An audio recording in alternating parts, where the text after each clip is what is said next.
Nos enseñaron desde que nos convertimos a Cristo a señalar, a juzgar, a descalificar, a estar viendo a los demás y descalificarlos. Y eso le ha producido un daño terrible a la iglesia a través de los años, hasta que comprendemos cómo es que opera esto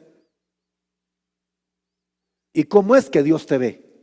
Entre nosotros nos vemos un montón de defectos y nos descalificamos nosotros mismos por cosas triviales, pero ¿cómo te ve Dios? Dios te ve desde el lente de la cruz y te ve perfecto. Esta palabra perfecto está en la Biblia. Y perfecto no es perfección de actitud, sino que es perfección de obra. La obra fue perfecta. Y por eso la Biblia dice que estamos completos en Él y somos perfectos en Él. Lo usa mucho el escritor de Hebreos, pero también lo usa Pablo, que estamos completos en Él, que somos perfectos en Él. Significa que nada quedó por hacer. Todo fue hecho desde principio a fin conforme Dios se lo propuso y que fue una obra perfecta. Por eso Dios nos justificó. Ok, dicho esto, entonces ahora entendemos que Romanos 12 está hablándole a los justificados, que somos nosotros. Los justificados tenemos dos tipos de relaciones: la relación que nosotros tenemos con otros justificados y nuestra relación con los no justificados, que es la gente del mundo. Que usted y yo de alguna manera todos los días tenemos algún cruce con una persona no justificada. Ve, entonces todos los días en su trabajo, por ejemplo, usted se relaciona con gente que no conoce a Cristo tal vez. No han alcanzado ellos por misericordia de Dios la justicia de Dios. Y todos los días yo siempre he creído que todos los días Dios pone personas al frente tuyo. Y hay gente que ves todos los días, ¿verdad que sí? En tu trabajo hay personas que ven todos los días y ellos no han sido justificados por Dios. ¿Usted sabe por qué Dios se los pone al frente? ¿Quiere que le diga por qué Dios le pone al frente? ¿Por qué es que usted tiene compañeros de trabajo ahí que ve todos los días? ¿O por qué a veces usted va al supermercado y por alguna razón usted empieza a conversar con alguien? Que a muchos nos pasa, ¿verdad? Que empezamos a conversar con alguien y es una persona que nunca habíamos visto en nuestra vida. ¿Sabes por qué? Porque Dios está teniendo misericordia de esa persona y te la está poniendo al frente.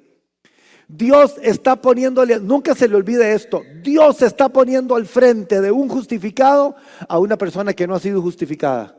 Porque Dios está teniendo misericordia de esa persona. Y a veces nosotros no lo vemos así. Y hablamos de un montón de cosas y nos quejamos del clima. Ay, mira cómo llueve, ¿verdad? Qué tira, cómo está lloviendo, ¿viste? Los ríos están saliendo en Kirkot y todo. Pero Dios te la está poniendo al frente para que por lo menos le digas, Jesús te ama. ¿Ah?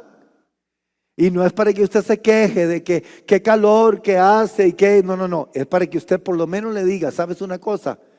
Ahora que estamos aquí, usted le dice a esa persona, yo creo que nada en la vida de uno es casualidad. Usted sabe que Dios me lo puso a usted al frente para que yo le diga a usted que el Señor le ama y que Él entregó su vida por usted en la cruz del Calvario. Mire, con solo eso que usted le dice a una persona, tal vez en pocos momentos que nos cruzamos en el camino, ya algo pasa en el corazón de esa persona.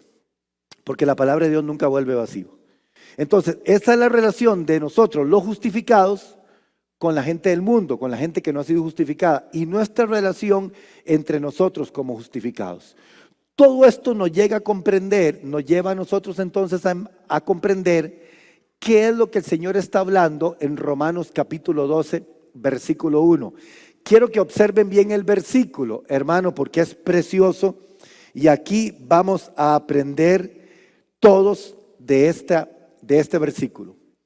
Oiga Pablo lo que dice. Dice Pablo, así que hermanos, os ruego por las misericordias de Dios que presentéis vuestros cuerpos en sacrificio vivo, santo, agradable a Dios, que es vuestro culto racional. Ok, vean que el versículo no es imperante, no es una orden. ¿Vieron? En muchos otros versículos Pablo da una orden, ¿verdad? Por ejemplo, solícitos en guardar la unidad del Espíritu en el vínculo de la paz, es una orden.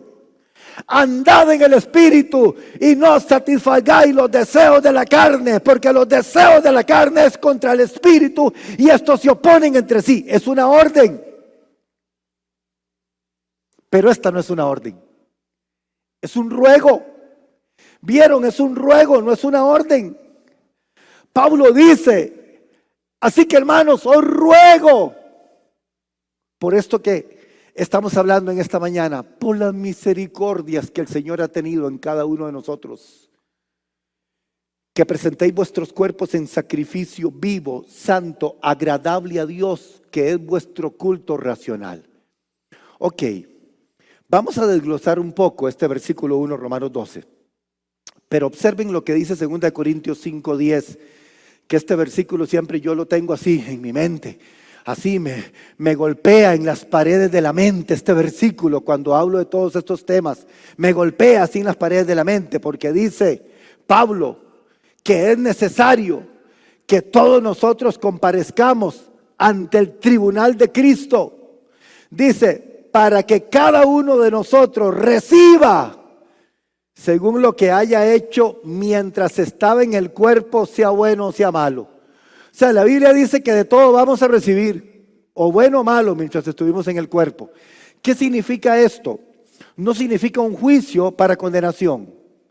No, significa que Dios va a llamar a comparecencia a todos los cristianos que han sido justificados. Y Dios les va a pedir cuenta a todos. ¿Qué hiciste en tu vida mientras estuviste en el cuerpo? ¿En qué serviste en la obra de Dios? ¿En qué fuiste útil en la obra de Dios? Dice la Biblia que cada uno de nosotros vamos a comparecer. La palabra griega para tribunal es bema, que significa estrado más alto. Es como, por ejemplo, yo me imagino que es como así, pero esto va a ser algo personalísimo e individual. Que usted se imagina que, por ejemplo, el Señor estará ahí sentado y usted y yo compareceremos ante el tribunal de Cristo. Y entonces el Señor te dirá, ¿y qué hiciste con el don que yo te di? Y con los dones que te di. ¿Y por qué dejaste que tu vida pasara? Y que los años pasaran. Y que te hicieras viejo. Y que cuando ya no tenías fuerza quisiste reaccionar para servirme. Pero ya no me podías servir como antes. ¿Qué hiciste con todo ese llamado que te hice? Porque déjeme decirle que todos nosotros somos llamados por Dios. No hay nadie que no sea llamado. Todos nosotros. A nosotros nos enseñaron un concepto extraño, ¿verdad? Que algunos eran los que eran llamados y otros no. Todos hemos sido llamados por Dios. Esto se llama la cadena de la gracia en el libro de Romanos, por cierto, capítulo 8.